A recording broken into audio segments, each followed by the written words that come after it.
Hi friends, 90s puff எப்படி தைக்கிறதுன்னு நான் பார்க்கலாம். அதுக்கு லைனிங் கிளாத்தில் முதல்ல நம்ம கட் பண்ணிப்போம். லைனிங் கிளாத்தில் கட் பண்ணிவிட்டு மெயின் பீஸில் நம்ம தூக்கி கட் பண்ணிக்கலாம். இப்போது லைனிங் கிளாத்தை நம்ம எப்போவும் நார்மல் கை வெட்டுற மாதிரி வரைஞ்சிக்க போகிறோம். அதுக்கு கிளாத்தை 4ஆக மடித்து போட்டாச்சு. எப்பயும் போல் 1 இன்ச்சு தையலுக்கு விட்டாச்சு. கிளாத்து முன்ன பின்ன இல்லாமல் கரெக்டாக போட்டுக்கோங்க. போட்டுட்டு அந்த 1 இன்ச்சை நம்ம வரைஞ்சி விட்டுறலாம். இது அளவு ப்ளவுஸு. இந்த ப்ளவுஸில் இருக்க ஹைட்டை விட 2 இன்ச்சு எக்ஸ்ட்ரா கேட்டிருக்காங்க அவங்க. அந்த 2 இன்ச்சை நம்ம இதில் தான் வைக்கணும். அதாவது 1 இன்ச்சு விட்டுருக்கோம்ல, அதுக்கு மேலே தான் வைக்கணும். நீங்கள் ஆம் ரவுண்ட் வரைஞ்சிட்டு அதுக்கப்புறம் நீங்கள் 2 இன்ச்சு கூட்டினா அது ரொம்ப தப்பாக வரும். இப்போது நம்ம இந்த நார்மல் கையை இதில் வரைஞ்சிக்க போகிறோம். அதுக்கு இந்த ப்ளவுஸில் நீளம் எடுத்துக்கலாம். ஃபஸ்ட்டு நீளம் ஷோல்டர்லேருந்து நீளம் ஒரு 8 இன்ச்சு இருக்குது இந்த ப்ளவுஸில். இந்த 8 இன்ச்சை அப்படியே இந்த மடிப்பு பக்கத்தில் கொண்டு வைக்க போகிறோம். மடிப்பு பக்கத்தில் தான் எப்போவுமே நீளம் வைக்கணும். இப்போது நீளம் வச்சாச்சு. 2ஆவதாக அடிப்பாகம் எடுக்க போகிறோம். அடிப்பாகம் ஒரு 4.5 இன்ச்சு இருக்குது. அந்த 4.5 இன்ச்சை நீங்கள் கீழே வச்சுருக்கீங்க பார்த்தீங்களா, 1 இன்ச்சு என்னாலும் வைக்கிற அடிப்பாகத்தில் வைக்கக்கூடாது. நம்ம அதில் எக்ஸ்ட்ரா எவ்வளோ விட்ருக்கோமோ அதில் தான் வைக்கணும். ஏன்னா கீழே வரும்போது கை ஒல்லியாகும். அப்போது இன்னும் கொஞ்சம் உள்ளே தான் நம்ம தள்ளி தைக்க வேண்டியிருக்கும். ஒரு 1/4 இன்ச்சாச்சு. இனி 3ஆவது இடைக்கை அளக்கும்போது எப்போவுமே உள்ளே துணி மடங்கி இருக்கான்னு செக் பண்ணிக்கோங்க. இருந்தால் அதை கரெக்ட் பண்ணி விட்டுட்டு நீங்கள் இடைக்கை எடுத்துக்கோங்க.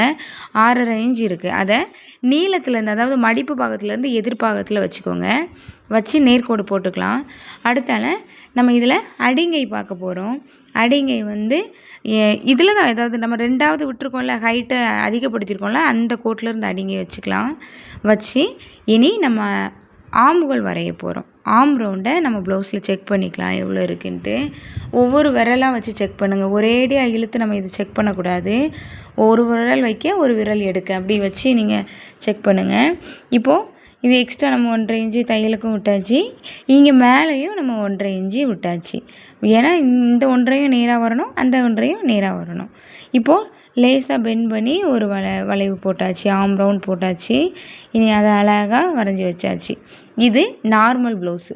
இந்த நார்மல் கையை நீங்கள் கட்டாயம் வரைஞ்சிக்கணும். இதுக்கு அப்புறம் மட்டும்தான் ஒரு சின்ன மாற்றம்.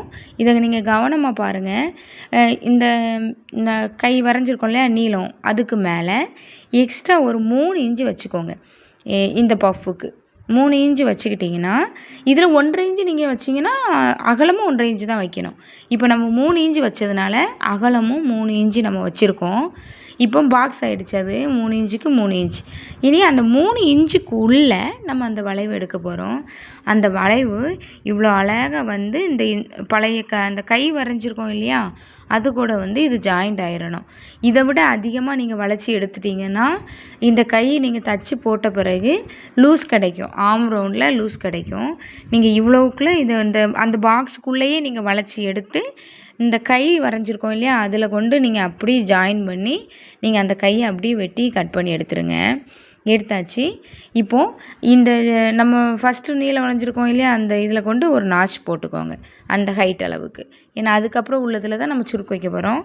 இப்போது ஆம் ரவுண்டையும் நம்ம நாச் போட்டுக்கலாம். இனி அடிங்கை அளந்து போட்டிருக்கோம் இல்லையா, அடிப்பாகத்தையும் அதை கோடு போட்டு எண்ணெச்சி விட்டுட்டு எக்ஸ்ட்ரா 1.5 இன்ச்சு நம்ம தையலுக்காக விட்டுட்டு அதையும் நம்ம கட் பண்ணி எடுத்துக்கலாம். இப்போது பாருங்கள், நம்மளுக்கு இதுதான் ஃபுல், அதாவது அந்த பஃப் கையோட பேட்டர்ன் இதுதான். இதை வச்சு நம்ம இந்த பஃப்பை உருவாக்கிக்கலாம். இதில் இந்த கிளாத்தை மெயின் கிளாத்தில் நம்ம போட்டு அப்படியே கட் பண்ணி எடுத்துக்க போகிறோம். இதில் என்ன வித்தியாசம் வரப்போகுதுன்னா, இதிலேருந்து அதை விட கொஞ்சம் விட்டு நம்ம கட் பண்ண போகிறோம். இப்போது மெயின் பீஸை 4ஆக மடித்து எடுத்துக்கலாம். நம்ம நார்மலாக கை கட்டு பண்ணுற மாதிரி எடுத்தாச்சு. இப்போது இந்த லைனிங் கிளாத்தை தூக்கி மேலே போட்டுக்கலாம். மேலே போட்டு நான் சொன்ன மாதிரி லேசாக விட்டு, ரொம்ப ஒட்டில் நீங்கள் வெட்ட வேண்டாம். கரெக்டாக வெட்டுறோன்னு சில பேர் வெட்டி வச்சுருவீங்க. அப்படி வெட்டக்கூடாது. ஏன்னா நீங்கள் ஸ்டிச் பண்ணும்போது லேசாக முன்ன பின்ன வந்துச்சுன்னா அதை இழுத்துலாம் நம்ம சரி பண்ண முடியாது. நம்ம அதனால் லேசாக விட்டுக்கலாம். அதை ஜாயின் பண்ணிவிட்டு மிச்சம் இருக்கிறத நம்ம கட் பண்ணிக்கலாம். இப்போ வாங்க இதை நம்ம தச்சு காமிக்கலாம். இனி இந்த லைனிங் பீஸையும் மெயின் பீஸையும் நம்ம ஜாயின் பண்ண போகிறோம். அப்படி நல்ல மாற்று பக்கத்தில் போட்டு லைனிங்கை நீங்கள் அப்படியே ஜாயின் பண்ணிடுங்க. ஏன்னா நம்ம அடிப்பாகத்தில் பைப்பிங் வைக்க போகிறோம். அதனால் அடித்து திருப்புறது இதில் வேண்டாம். நம்ம அப்படியே ஜாயின் பண்ணிக்கிறோம். இழுக்காதீங்க, எதையோடையும் கொண்டு இழுக்காதீங்க. தட்டி விட்டு தேய்ச்சி விட்டுக்கோங்க. அவ்வளோதான் நம்ம ஜாயின் பண்ண போகிறோம். லைனிங் கிளாத்து நம்ம ஜாயின் பண்ணும்போது லேசாக தட்டி நம்ம அதாவது அதில் எதாவது மிஸ் ஆகிற மாதிரி தெரிஞ்சுன்னா தட்டிக்கோங்க, கொஞ்சம் தேய்ச்சி விட்டுக்கோங்க. இழுக்கக்கூடாது. இந்த பெண்ட்லலாம் வரும்போது ரொம்ப ஸ்லோவாக அதை கொஞ்சம் மெதுவாக அடித்தா தான் அந்த பெண்டு வந்து நம்மளுக்கு அழகாக பெண்டாகி வரும். நீங்கள் இதே மாதிரியே அந்த ஸ்லீவை நீங்கள் பொருத்தி விட்டுருங்க. பொருத்தி அப்படி அதான் அது இழுக்க வேண்டாம். இழுத்திங்கன்னா முன்னாடி பார்க்கும்போது ரொம்ப முன்னுமாக கிளாத் வந்து நகண்டு வந்து நின்ன மாதிரி நம்மளுக்கு தெரியும். இப்போது நம்ம இந்த கையை பொருத்தி எடுத்தாச்சு. இனி நம்ம எக்ஸஸாக கொஞ்சம் விட்டு வெட்டணும்ல, அது எப்படியும் வெளியே நிற்கும்ல.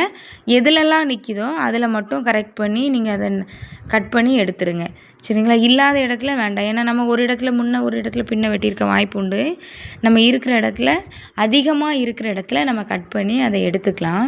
இப்போது அதை கட் பண்ணி நம்ம எடுத்தாச்சு. இனி இதில் வந்து நம்ம பஃப் கொடுக்கலாம்.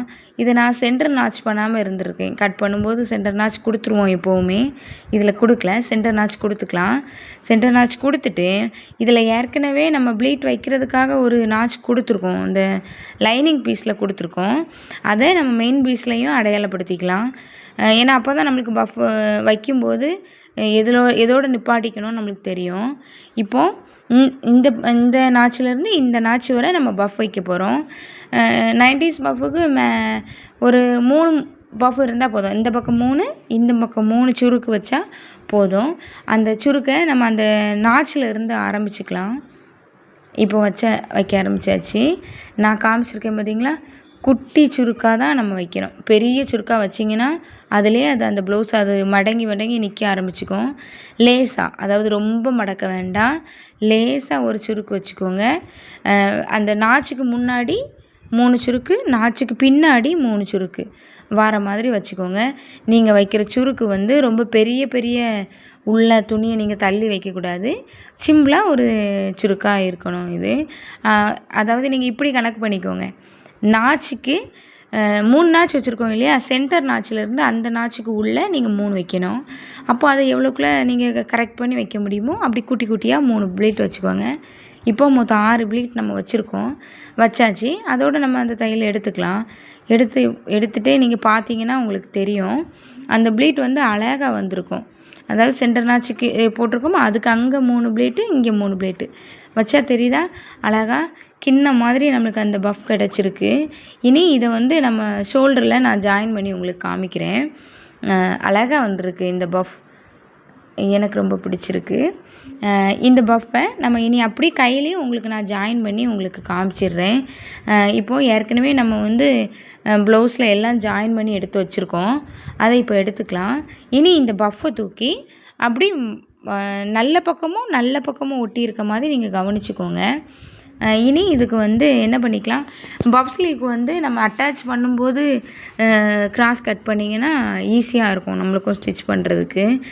இப்போது நம்ம அதை லேசாக ஒரு 1/2 இன்ச்சு வர்ற மாதிரி நம்ம கிராஸ் கட் பண்ணி எடுத்துக்கலாம். கட் பண்ணியாச்சு. இப்போது நம்ம பொருத்தி விட்டுறலாம். பொருத்தும் போது இதில் கவனிக்க வேண்டியது என்னென்னா, சென்டர் நாச்சும் ஷோல்ட்ரு பாயிண்ட்டும் கரெக்டாக இருக்கணும். ஏன்னா நம்ம அந்த பக்கம் 3, இந்த பக்கம் 3ன்னு ப்ளீட் வந்து கரெக்டாக வச்சுருக்கோம். நீங்கள் முன்னாடி பின்னாடி நவுட்டிட்டிங்கன்னா அந்த பக்கம் 4 ப்ளீட்டு, இந்த பக்கம் 2 ப்ளீட்டு அப்படி மாறி கிடைக்கும். பஃப் அழகாகவே வராது. நீங்கள் அதை சென்டரை மார்க் பண்ணி இப்படி மெதுவாக தைச்சிட்டு வாங்க, இழுக்காதீங்க. அந்த நம்ம தைக்கும்போது அந்த ப்ளீட்டு குழஞ்சிடக்கூடாது. ஏன்னா நம்ம அதுக்கு பொருத்தும் போது கொஞ்சம் முன்னாடியே பொருத்திருப்போம். இதை நம்ம ஜாயின் பண்ணும்போது ஒரு 1/2 இன்ச்சு ஜாயின் பண்ணுவோமா, அந்த ப்ளீட் பக்கம் வரும்போது ரொம்ப கவனமாக ஜாயின் பண்ணுங்கள். இப்போது நம்ம 2 அடி போட்டு எடுத்தாச்சு. இப்போ பாருங்கள், நல்ல பக்கம் தூக்கி பார்ப்போம். அழகாக ஜாயிண்ட் ஆகிருக்குது. எந்த மேடு பள்ளமும் இல்லாமல் சூப்பராக ஜாயிண்ட் ஆகிருக்கு. பஃப்பு சூப்பராக வந்திருக்குது பாருங்கள். லேஸாக அப்படி கிண்ண மாதிரி இருக்கும் இந்த பஃப்பு. லாஸ்ட்டில் இந்த பஃப்போட ஃபினிஷிங் இப்படி தான் இருக்குது. உங்கள் எல்லாருக்கும் ஈஸியாக புரிஞ்சிருக்கும்னு நான் நினைக்கிறேன். கொஞ்சம் ஸ்லோ பண்ணி போட்டு மெதுவாக பார்த்து தெரிஞ்சுக்கோங்க. பஃப் அழகாக வந்திருக்கு. கீழே பைப்பிங் கொடுத்துருக்கோம், மேலே பஃப்பு. தேங்க்ஸ் ஃபார் வாட்சிங்.